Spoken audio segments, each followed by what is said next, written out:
موندیال نمای دیگری از جسارت انسان.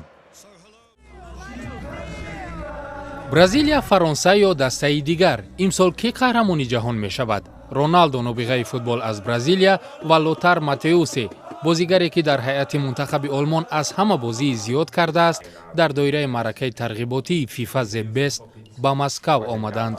آنها نظرشان را درباره رفت جام جهان بیان کردند. برزیلی ها چندان بازی خوب نشان ندادند ولی با باور رونالدو این دسته قهرمانی جهان می شود. به نظر می رسد که برزیلیا به بازی های حل کننده آماده است. من فکر می کنم آنها تا این مرحله قوه خود را نگاه داشتند. انتظار شدند و گل های زیاد نزدند.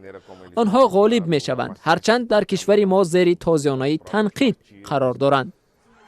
هنگامه های اساسی این موندیال از ادامه سبقت محروم شدن قهرمان فعلی جهان آلمان، منتخب پرتغالیا با کریستیانو رونالدو و دسته ارژانتین با رهبری لیونل مسی شد. این معنی آن را دارد که جام جهان دیگر اینتریگ ندارد؟ فکر میکنم برزیلیا زیبا بازی میکند.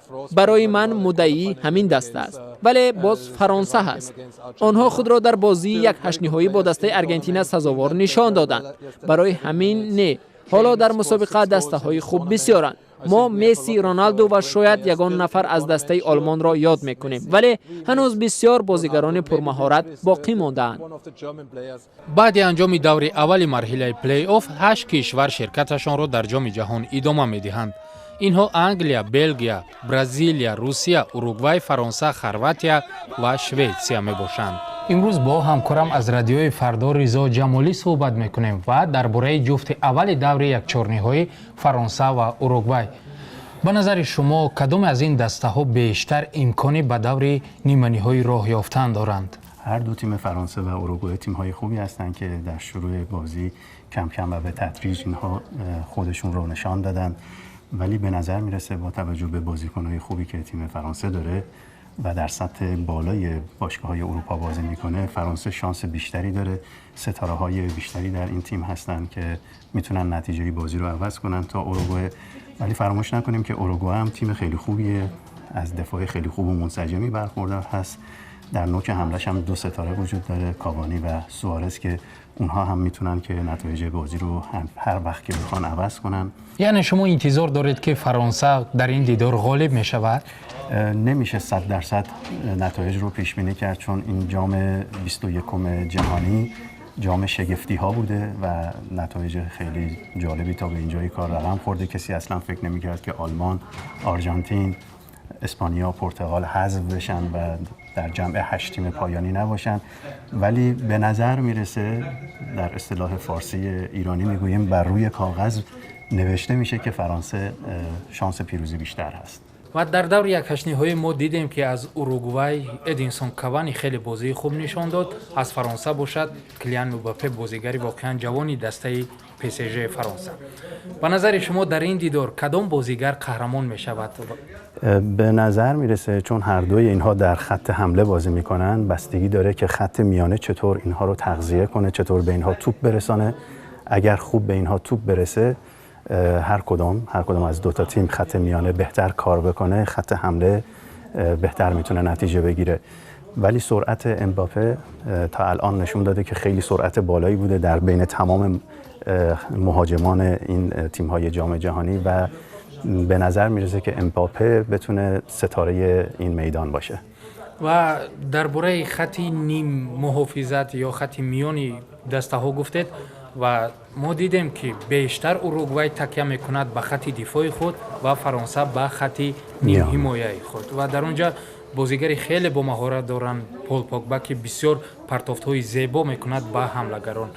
و فکر میکنید که در این دیدار میتوانند حملگران فرانسه خط دفاعی اوروگوئه را عبور کنند؟ به نظر میرسه که خط حمله فرانسه بتونه از خط دفاع اوروگوئه عبور کنه، با اینکه میدونیم در خط دفاع اوروگوئه 2 بازیکن خوب هست، کودین هستش با پریرا، که هر دو در قلب دفاع اوروگوئه حضور دارن و خیلی خوب توپ‌ها رو جمع میکنن و همدیگر رو کاور میکنن. ولی با توجه به خط میانه خوب فرانسه و با توجه به سرعت بالای خط حمله فرانسه که هم امباپه اونجا بازی میکنه و هم گریزمان، به نظر میرسه که برای خط حمله فرانسه مشکلی نباشه، چون هر دوی اینها جوان هستن و سرعت بسیار بالایی برخوردار هستن و خط دفاع اوروگوئه فراموش نکنیم که سنش بالاست، بالای 30 سال سن دارن و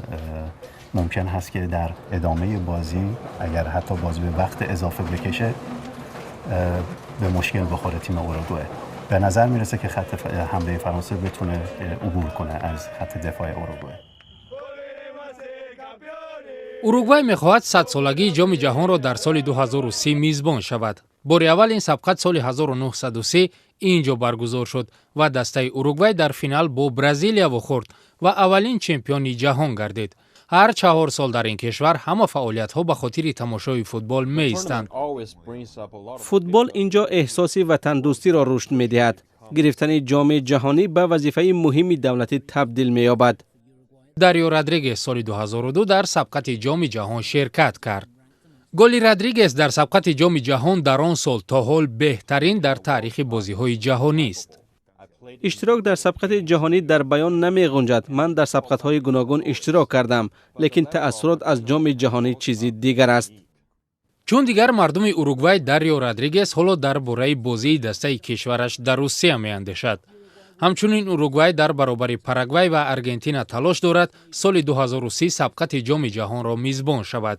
میدان ورزشی سنتناریو همان مکان تاریخی است که بین سالهای 1929 و 30 نخستین چمپیونات جهان برگزار شده است و مخلصان نیز می‌خواهند برای تاریخ آن در همین شکل حفظ شود.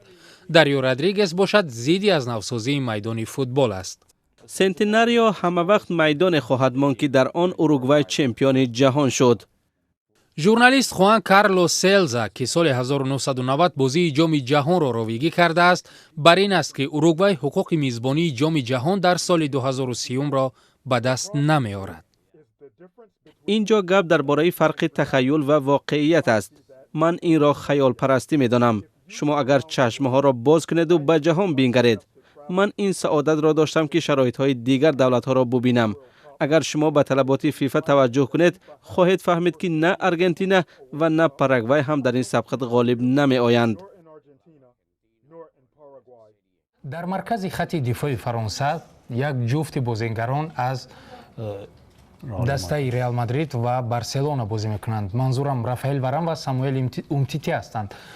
و چون این یک جفت در منتخب اسپانیا سرخیو راموس و ژرار پیکه بودند که چندان موفق نشدند و فکر میکنید این جفت تا کجا میتواند از وظیفه‌های در نزدشان گذاشته شده برآمده باشد؟ تا به الان خوب کار کردن، وظایف خودشون رو در تیم خوب انجام دادن، ولی همه چیز بستگی داره، هر بازی شرایطش بستگی داره با حریف روبرو که چطور بازی میکنه و ممکن هست با یک خطای اضافه 2 کارت زرد بگیره و از بازی بره بیرون.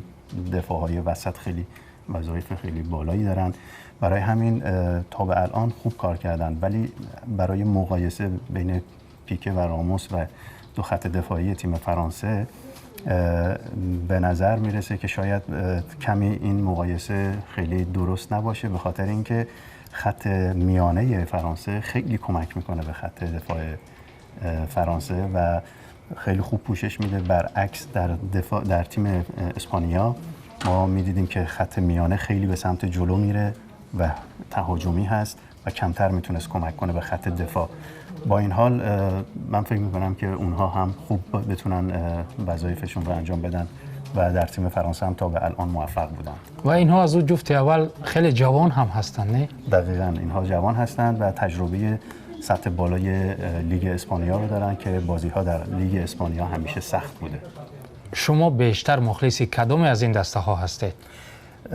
اون تیمی که من دوست داشتم آرژانتین بود که از مسابقات کنار رفت، ولی در ادامه 2 تیم هستن که خیلی خوب بازی میکنن، فرانسه هست و بلژیک در اروپا و تیم برزیل هم که همیشه به عنوان یک تیم مدعی و قهرمان همیشه بازی کرده و خوب بوده. من فکر میکنم که قهرمان از بین فرانسه، برزیل و بلژیک یکی انتخاب بشه. تشکر برای صحبت خیلی جالب.